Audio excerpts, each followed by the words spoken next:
Hello, আমি মনিকা, কলকাতা থেকে। তোমরা সবাই কেমন আছো? আশা করি সবাই ভালো আছো, সুস্থ আছো। আমিও ভালো আছি।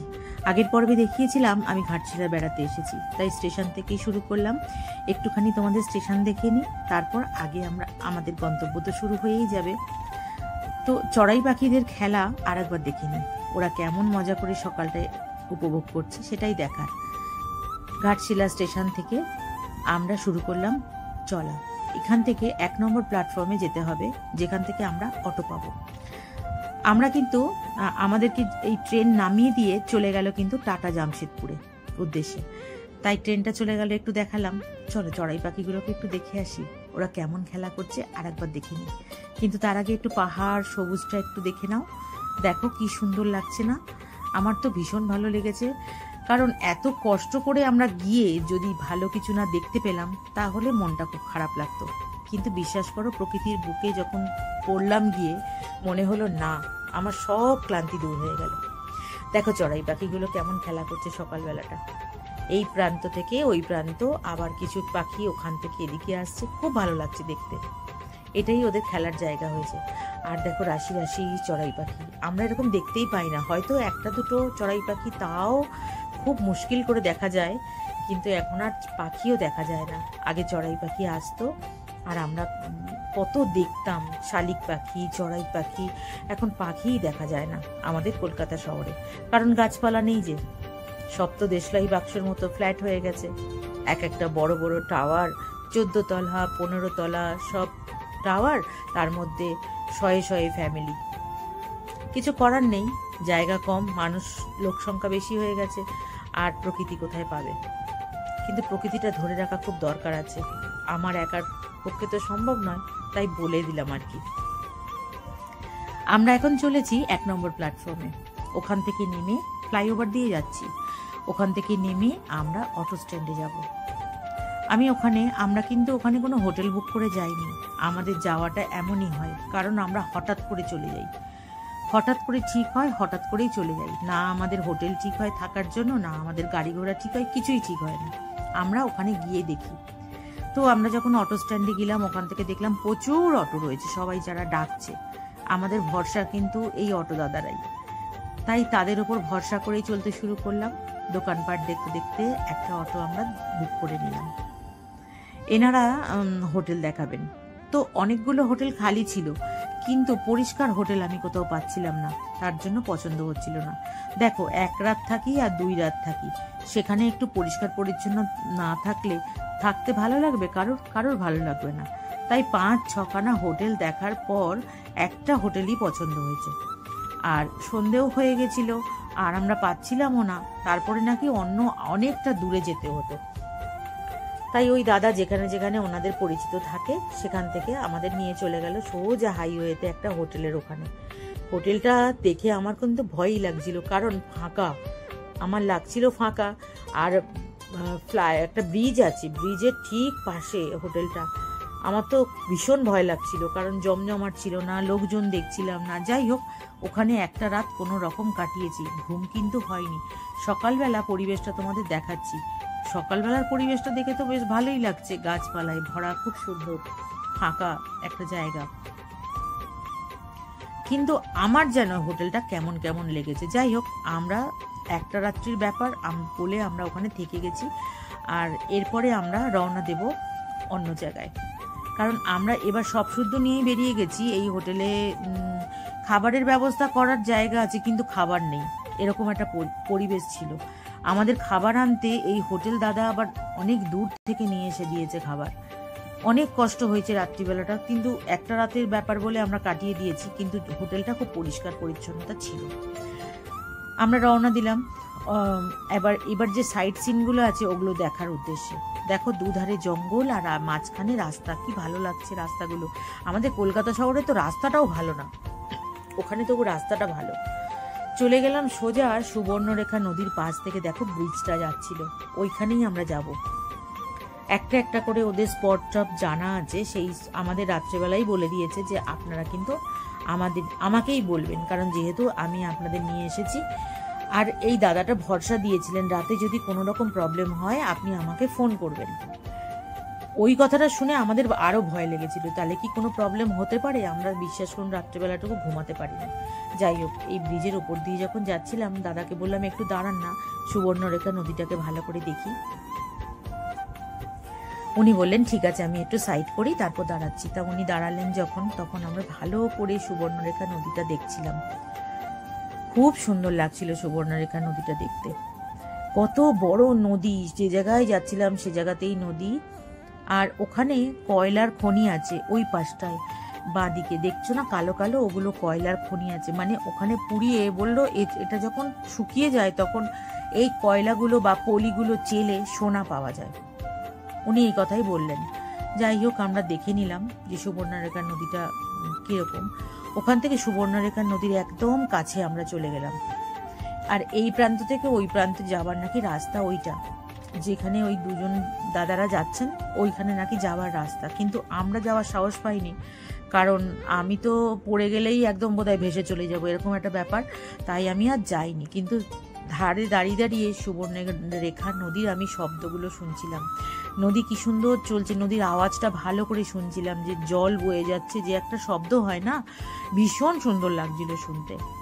তাই আমি কান পেতে ওই শব্দটা নিচ্ছিলাম, কারণ এটা তো আবার কবে আসবো তবে পাবো। আর এখানকার যারা বাসিন্দা দেখুন, তাদের কিভাবে বাচ্চাগুলো ওই নদীতে নেমে নেমে মাছ ধরছে। আর ওই দূরে ঝর্ণা বইছে দেখো। এই ওয়াটারফলটার কাছেও আমরা গিয়েছিলাম, কিন্তু বেশি কাছে যেতে পারিনি। অনেকে আবার গেছে, আমি যেতে পারিনি। আমি তাই দূর থেকে দেখছিলাম আর ভালো করে নদীটাকে দেখছিলাম, নদীর শব্দ শুনছিলাম। নদীর শব্দটা শুনতে না মনে হচ্ছে বসে বসে শব্দই শুনি, কিভাবে নদী বয়ে যাচ্ছে, কলকল জলের আওয়াজ, খুব ভালো লাগছিল। এইভাবে নদীটা ভালো করে আমরা দেখলাম, দেখে একদম পাশে চলে এলাম। এটাই ব্রিজের ওপর থেকে দেখছিলাম। তবে যেদিকেই যাব সুবর্ণরেখা নদীর জল দেখতেই পাবো, ওখানে এই নদীটাই আছে। ওখান থেকে চলে গেলাম আরেকটি জায়গায়, সেটাও নদীর কিছুটা অংশ। এখানে মানুষ স্নান করতে আসে এবং দর্শনীয় স্থান বলতে একটাই আছে, এই নদীর মাঝখানে একটা দ্বীপ মতন আছে, ঘাস টাস দেখা যাচ্ছে। সেখানে নাকি যে কোনো মানুষ গেলে মারা যায়, এই একটা চল আছে। কিন্তু ওই কিনারায় যে, আর এত গরম পড়েছিল, আমরা সবাই ছাতা নিয়েই গিয়েছিলাম, এত গরম পড়েছিল। ওখান থেকে সবাই স্নান করে ফিরছে, আর স্নান করে কতটা রাস্তা হাঁটছে। আমি খালি ভাবছিলাম এই স্নান করার তো কোনো মানে নেই, জামা কাপড় কেচে স্নান করে এই রোদের মধ্যে হেঁটে হেঁটে যাচ্ছে, তো আবার গা গরম হয়ে যাবে, তাহলে স্নান করার কি মানে হলো। যাই হোক, ওদের এটা অভ্যাস আছে, ওই সব স্নান করে ফিরছে। আমরা গেলাম, গিয়ে আমি দেখলাম পলি পড়ে পড়ে পাথর জন্মেছে সেখানে। ওইগুলো দেখতে পাচ্ছ, এগুলো সব পাথর হয়ে গেছে। আর এই যে ডান দিকে যে ঘাস দেখছো না অল্প অল্প, ওই জায়গাটায় নাকি, ওই যে এই ঘাসের জায়গাটায় নাকি এই দ্বীপ মতন জায়গাটা আছে, এখানে নাকি মানুষ গেলে মারা যায়। কোনো মানুষ ফেরেনি আজ পর্যন্ত ওখানে গিয়ে। বললো ওখানে একটা চোরা বালি টাইপের আছে, যেখানে ওখানে মানুষ গেলেই আর ফেরে না। কথাটা শুনে আমার একটু ভয়ই লাগছিল। তারপরে যাই হোক, আমি দেখলাম, দেখে আবার ওখান থেকে আমরা চলে এলাম, কারণ আমাদের এই জায়গাটা পুরো দেখতে হবে। তারপর সোজা চলে গেলাম বিভূতিভূষণের বাড়িতে। দেখো, গৌরী কুঞ্জ বিভূতিভূষণের বসত বাটি। আমরা এখানে চলে এলাম। গেটটা যেমন সুন্দর, বাড়িটা এত সুন্দর লাগছিল দেখো। কিন্তু রক্ষণাবেক্ষণ আগে ছিল না, এখন একটু একটু করে তৈরি হচ্ছে। কি সুন্দর বসার জায়গা, ওনার ঘর একদম সাদামাটা ঘরের মতন। ওই দাদাটা যিনি দেখলেন, উনি কিন্তু দেখাশোনা করেন। আমরাও ঘুরে ঘুরে দেখছিলাম যে কত কি জায়গা এর মধ্যে আছে। এইটুকু জায়গার মধ্যেই কত কিছু যেন সাজানো। এখানে একটা দেবদারু গাছ দেখলাম, আর একটা তুলসী মঞ্চ আছে। ওখানে আবার লেখা রয়েছে, দেখো, প্রত্যেকটা লেখাও আমি তুলেছি। আবার নতুন করে ঘর হচ্ছে, জানি না কিসের জন্য হচ্ছে। দাদা বিভূতিভূষণ আম খাওয়ার জন্য ভাই নটু বিহারী এই আম গাছটি লাগিয়েছিলেন। তো আম গাছ আমরা তো দেখতে পাইনি, এখানেই আম গাছটা ছিল। এই যে মঞ্চটা আছে দেখছো, এখানেই বোধহয় আম গাছটা ছিল, কিন্তু এখন ওখানে দুব্ব গাছ আছে, আম গাছ আর নেই। আম গাছটা বোধহয় কেটেই ফেলেছে, কিন্তু বোর্ডটা লাগানো আছে যে এই জায়গায় আম গাছটা ছিল, বড় বেদি করা। সব জায়গাতে বসার জন্য জায়গা আছে। আর এইখানে প্রত্যেকটা পোস্টারগুলো আমি দেখেছি, ওখানে কি লেখা আছে না আছে। বিভূতিভূষণ বন্দ্যোপাধ্যায় আবার নাকি দ্বিতীয়বার বিয়ে করেছিলেন, ফরিদপুর জেলার রমা দেবীর সাথে বিয়ে হয় ওনার, দ্বিতীয় বিয়ে উনি করেছিলেন।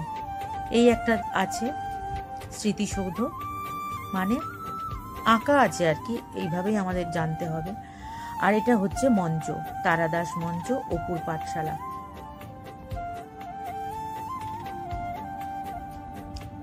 দেখার জন্য বোধহয় এটাই আছে। এবার অপুর পাঠশালার পাশে এটা গৌরীকুঞ্জ। এই অপুর পাঠশালার এই পাশটা দেখো, বইগুলো কিভাবে আঁকা রয়েছে, মনে হচ্ছে না পুরো একটা করে বই পুরো আটকে দেওয়া দেওয়ালে, কিন্তু না, আমি ভালো করে দেখেছি, সব আঁকা, পেন্সিলে সব আঁকা, খুব সুন্দর করে আঁকা, দারুণ লাগছিল। অপরাজিত আছে, পথের পাঁচালী আছে, আবার আরো অনেক বই আছে, চাঁদের পাহাড়, দেখো কত বই, সব এখানে রাখা। আরণ্যক, আদর্শ হিন্দু হোটেল।